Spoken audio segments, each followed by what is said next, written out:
Hi, I'm Ari, Staff Development Specialist with the Department of Innovation and Learner Engagement. Here's your next quick tip. Hey Ari, welcome to Flipgrid! Hi Ann, what is this magical place? Oh my gosh, Flipgrid is the coolest video communication tool around. Yeah, so whether your learning community is 7th period Spanish or 1st period algebra, a kindergarten classroom, the theater, or your baseball team, it's your learning community and a video communication tool where you can amplify student voice, share and showcase learning, and engage in social learning and dialogue that drives instruction in a meaningful, innovative, and crazy fun way. That's so awesome! Don't you want to get in on the Flipgrid fever, RUSD? Let's get started!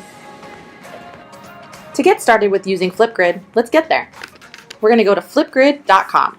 When you go to flipgrid.com, make sure that you use the educator login. When you go to the educator login, make sure you click Login with Google to use your RUSD Learns account. This is very important to make sure that you can use Flipgrid with just RUSD students. I'll explain a little bit more about that later. Since I've already used Flipgrid before, it's going to show me my grids. So when you go to Flipgrid, think about each grid like a classroom. So let's go into this sample grid that I have. Think of each topic on your grid like an assignment. So grids are classrooms, topics are assignments. But I'm going to go back to my grids to show you how to start one. To create a new grid, click on New Grid. This right here where you're selecting the community type is very important. So you can do one that's just for school emails. This will mean only students with RUSD Learn email accounts can access your grid. You could also do a list, or you could do a public grid. This is great if you're collaborating with students and teachers from around the world or the school district next door. But in this case, I'm going to do the school email one. Now I'm going to name my grid. So I'm going to call this Quick Tip. And it's got a flip code ready for me to go. So now I'll click Next. So now what I'm going to do here is I'm going to put at rusdlearns.net. So pressing the Enter key will add it. So now everyone that has an RUSD Learns email address can access this grid.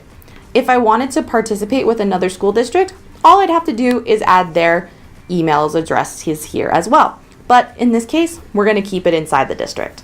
So now let's launch that grid. So here's my quick tip grid, but I'm going to go ahead and give it some customization because this is where all of the great privacy settings are. So first I have my name of my grid. This is the link to my grid. Of course, it's school emails and we've already added RUSD Learn, so we're good to go there.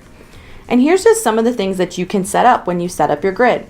You can have email notifications, you can allow downloads, all sorts of things. You can also personalize it. So right now we have this generic photo, but I'm going to go ahead and I'm going to change it to something a little bit different. I personally really like this one with all of the colors.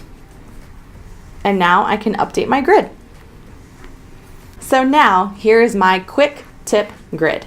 So I'm going to add a new topic to my grid. Remember, topics are like assignments.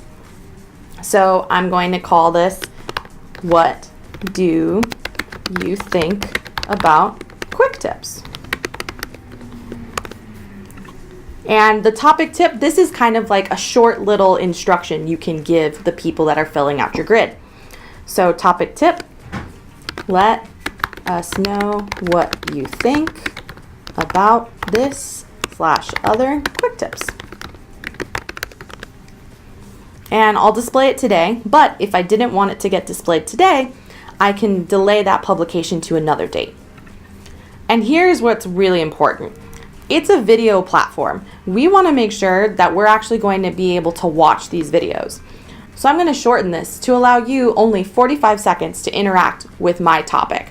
I could give you as much as 5 minutes, but I think 45 seconds will be enough. So here's my topic description or question. So I could say, thanks for being a quick tip subscriber. Let us know what you'd like to see next year. Let's double check my spelling. Perfect. If I want, I can moderate this. So that means when you post a video, I have to approve it before anyone else can see it.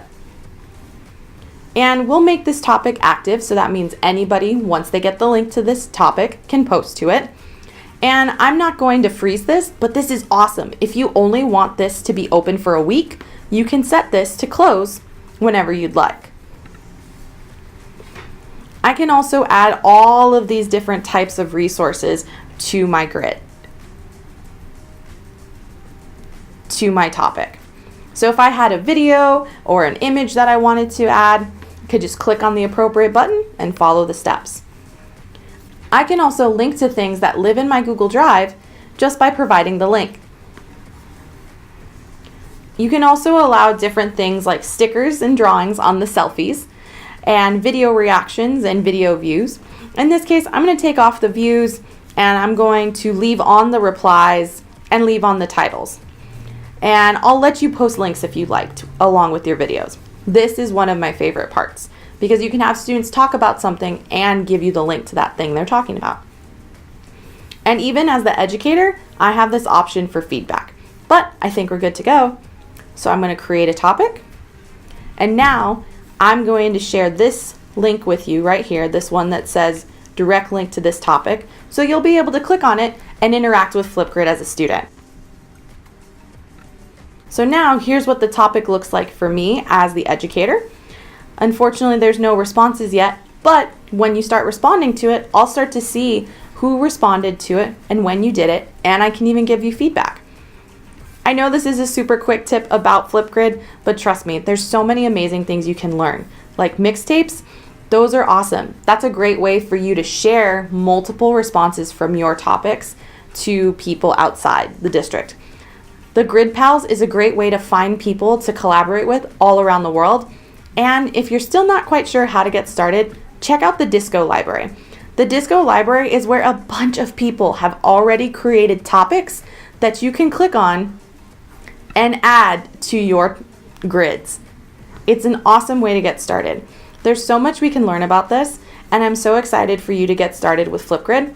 If you have any questions, please feel free to reach out to the Department of Innovation and Learner Engagement.